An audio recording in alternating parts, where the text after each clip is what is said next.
Hello and welcome to SFGovTV's Meet Your District Supervisor series.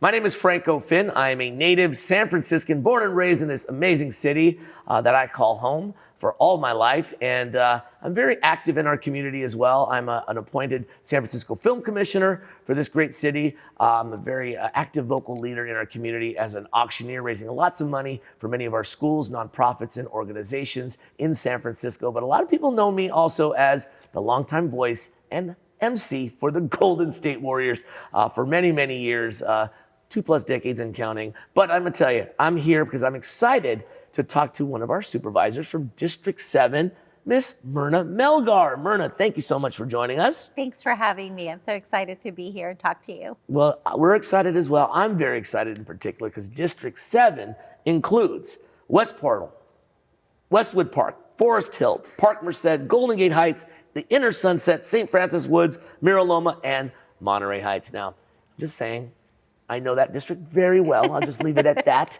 I peruse and many of the stores. I go into many of the businesses. I am a product of District 7. So this is exciting for me, but I want to know about you because I know you've been in our district and I want to know the story, the origins first. How did you first, come about before getting to San Francisco? Where were you born and raised? And talk about that briefly and how you ended up here in the city. Yeah, it's a long story. I'll tell you first a little anecdote about that. I have 3 girls that were all born and raised there in District 7. Not all born, but all definitely went to school there. So my oldest daughter, when she was in high school, you know how teenagers just say the darndest things. Oh, yes, yeah. So we were driving around San Francisco State, and she's like, Mom, do you feel like a loser still like living where you went to college? And I'm like, no, girl. Everybody wants to be here. This is the best. But my family came to San Francisco when I was 12 years old. Okay. From El Salvador during the Civil War. And, there was an assassination attempt on my dad, who is an engineer. He had his own construction company, and this was the revolution. And within 2 weeks of that happening, we were here. So we left everything, our home, our friends, everything. And we ended up here because we had family on both sides. So San Francisco has always been that place, where immigrants come from all over the world, and then their families come. And so that was definitely the case for us. So my 2 sisters and I, and my dad and my stepmom, ended up in a little studio apartment off of Mission Street in the Outer Mission. I went to San Francisco Christian School, which is on Whittier and Mission, right by Longfellow Elementary School, for 8th grade. None of us spoke English. We learned to speak English here. ESL, you took ESL classes? No, we just it was like. It just immersed. Go to school. They didn't have ESL then or anything. Okay. No, it was like the Mission 14 bus was like that my you ESL learned everything program. there.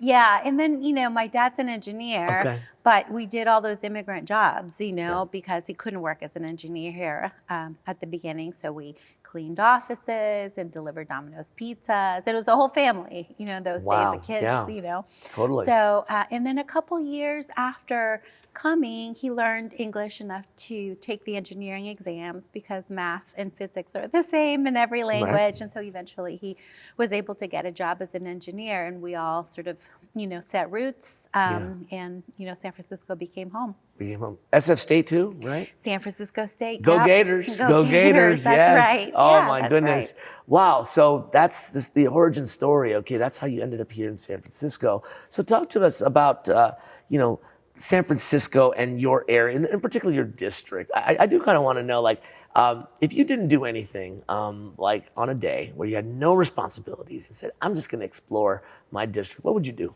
What's one thing that you absolutely enjoy? Ride my bike. Yes, I'm an avid bike rider, and so I do.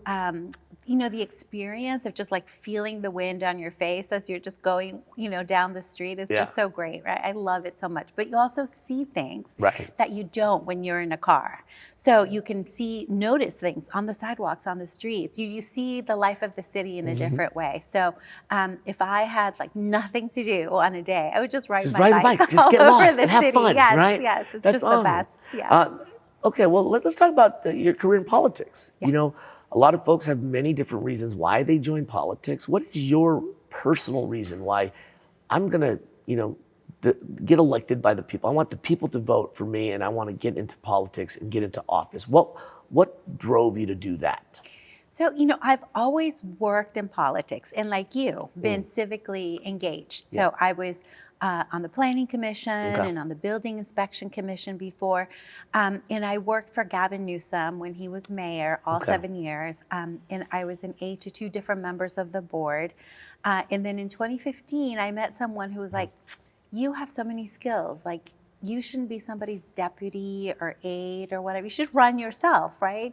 And I was like, people had said that to me before, but I had never heard them, until another woman that I respected said the same thing to me. And I was like, oh, yeah.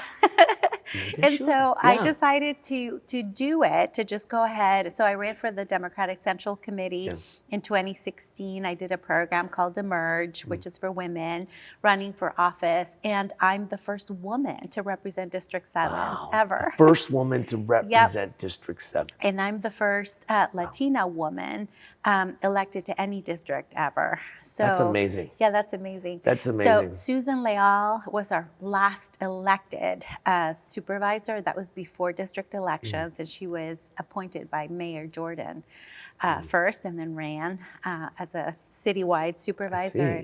But she was the last one. Yeah. Wow.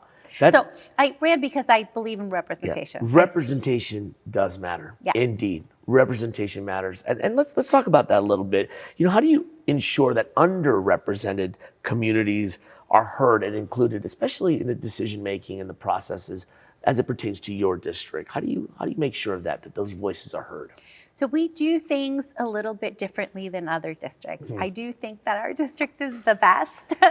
I think it's a great district indeed. It's a district made up of neighborhoods. It really is, and people really know each other in the neighborhoods in District 7, which is pretty unique. We used to live on the east side of town, and I never knew any of my neighbors except the guy who used to yell at my kids, because they made too much noise. But in District 7, as soon as we moved in, 16 years ago, somebody came over with a little cheesecake from Zanzi's. Remember Zanzi's? Oh, yes, I remember. Yes. And another neighbor had chickens in her backyard. So she brought over eggs. Wow. So, it's a special place. It is a special place. But there are people who don't have access and voice. And those are the people that I want to make sure have a say in what we are deciding. So, for example, one of the biggest underrepresented populations is young people. So the youth will inherit all of the decisions that we're making, whether that's about housing or muni or how we want to see our city function. And it's not often that we hear young people. So in District 7, we have a District 7 Youth Council. It is the only district that has that. Wow. I have a group of young people, all in high school, who live or go to school in District 7, and I meet with them regularly once a month. And they have a couple committees where they work on issues that are important to them, and then they tell me what to do. And I love that because it's important to include their voices. And the youth are the future, right? I mean, look, I would have not inherited my house in District 7 if it wasn't for my dad and the Irish immigrants that came in on that side, but it's also on the Filipino side, the Asian immigrants. Like, that's what I love about the Sunset, because it's all that together. It comes into that world together, and it's beautiful. It's almost like the single family homes. It's like I feel like it's a suburb of San Francisco in its own little right, but it's like its own different world out there. I love it, at least where I live. Yeah. But it's great. Let's talk about San Francisco as a whole now. What do you think are the most pressing challenges that you see in San Francisco right now? And how do you want to influence with your position? How do you want to make change? So I think our most pressing challenge is housing. Okay. So I want nothing more than my 3 daughters to be able to live here, to be able to afford to live here, to set roots, buy a home, have families of their own, and someday I would love to raise grandchildren close to me. But it's hard to make the math work, right? So when I was in college at San Francisco State, I worked at iMagnet in Union Square. Do you remember iMagnet? Oh gosh, yes, I do. And with a retail salary, I could pay my tuition and feed myself and pay rent. Today, that math doesn't work anymore. The rent is too high. Retail salaries are not what they used to be in proportion. And it is really difficult for that upward mobility that a family like mine had, right? Immigrants coming from somewhere else, having the opportunity to go to public school and, live the American dream. It's really difficult to make that math work today. So housing for me is at the top of the agenda, number one. And there's all these other issues that are related to that, right? Transportation and stuff, but I think number one is housing. What I am doing about it, I'm an urban planner by training. That's what I studied in school. Okay. And so, you're applying that right now. Yeah. In every single way. Right. So I chair the land use committee, and in that capacity, I get to write legislation, but also negotiate, because it is also very contentious in San Francisco. I bet. Yes. We don't agree on what exactly we should be doing about this problem, even though we all agree it's a problem. So, my superpower is being able to negotiate with kindness, even when somebody is totally wrong. Kindness. And I think they're wrong. Kindness is important, because I always try to see the other person's point of view, and then maybe we can amend, the language, use different words, use different ideas, and at the end of the day, all agree on something. Oh, that's great. And how do you ensure your policies are inclusive and effective for San Francisco's diverse population? The only way to do it is to listen to people, because we don't all see things a different way. We've all had different life experiences. We have different perspectives. And so the only way to learn is from somebody else's experience. Yes. Okay. Let's switch gears a little bit here. I know, you can't do it on your own. Right, you have a team. Yeah. Is there any particular kudos and shout outs you want to? Because you've been in this office now. This is your second term, right? Yeah. And you've built a team. Anything you want to call out here today to let people know that help? I brag all the time that I have the best team at City Hall, and my folks are with me still. Second term, same folks, and they're all pretty great, have a lot of experience. And what I will say about my team is I was really intentional, because of the district that I represent, of hiring people into my staff who represented very different political positions, from the leftiest to the more conservative. And I think that's a good thing, because if we, liking each other, being coworkers, can debate things and come up with consensus between ourselves, then we can do it as a city. Right? And I want to make sure that different viewpoints are represented in the discussion, because that's how we can make better decisions. And so my team, Mike Farah and I work together since Gavin. We worked together. Way back. You've got rapport, and you know each other's styles. And Jen Lowe, famous Jen Lowe, was Chief of Staff to Norman Yee, who was my predecessor. And so she knows everything about District 7. Jennifer Fieber was the organizing director for the Tenants Union, so she knows that world inside and out. And Emma Hypeman, who used to work for Mayor London Breed. Has been in my office now for 3 years, and just knows everything about transportation. And they're a great team. You've got an all-star team. Yep. You've got an all-star team, Myrna. That's amazing. Lucky to have them. That's amazing. Let's talk about your recent successes. Talk about some wins in your district since this is your second term now. Looking back when you first started getting involved with District 7. Share with us some of the wins that we can really highlight. Share with the world. So the thing that I'm most proud of as supervisor is free muni for youth. So before my legislation, what we had was free muni for low-income youth. And what happened is that if you were low income, you had to bring your parents' taxes so that somebody could look at them and say, yeah, you're poor enough, here's your card. That looks a little bit different than everybody else's, which is kind of embarrassing if you're a teenager, right?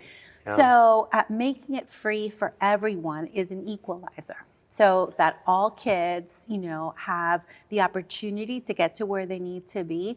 But also we're training an entire generation of young people to be transit riders, which is a really good thing, because all the studies show that once you start, taking public transportation as a kid, that carries on as an adult. So that's the thing that I'm most proud of. And I remember as a youth too, taking the train, the Enjuta, the public transport to get to and from high school. I mean, it was a different time and era back then, but it was, it made me explore our city. It made me independent. It made me look at my city in a different way. And I still take public transportation whenever I can, especially into downtown. It's so easy. You can get to anywhere. I think we have a great transportation system in our city, for sure. Well, it's been transformative for the kids. And then for the district, the thing that I'm most proud of is that we are going to be building housing for the first time. So we got the Balboa Reservoir neighborhood entitled. That's going to be 1,200 units in an entire new neighborhood, right, across from City College. And then last year we entitled Stonestown. And that's another entire neighborhood that's going to be built on what is now parking around the mall. It's going to look so different, but it's growing. It's amazing. Well, what do you envision as some of the challenges or opportunities or anything that in the next maybe 5 years or few years and then long term? Do you see any kind of challenges or opportunities that you'd like to maybe share and hope to maybe share with everyone here? Yeah, San Francisco's changing. All cities change. Yeah. We are a magical place because we have one of the most well-educated and diverse populations in the country. And we are just on the other side of the pond from Asia, close to Mexico. So our geographic advantage, on top of being beautiful, we just have this locational advantage. But we are in trouble right now economically because our business plan is not quite working the way it has for years. So our bread and butter has always been tourism. Tourism, indeed. Yeah. And it's international tourism, but it's also work tourism. We have a convention center that has always been full, and people come from all over the country, all over the world, to do work tourism. Right. And that right now is hurting. People are not coming as much as we have been used to, mostly because people are not coming to the office. Yeah.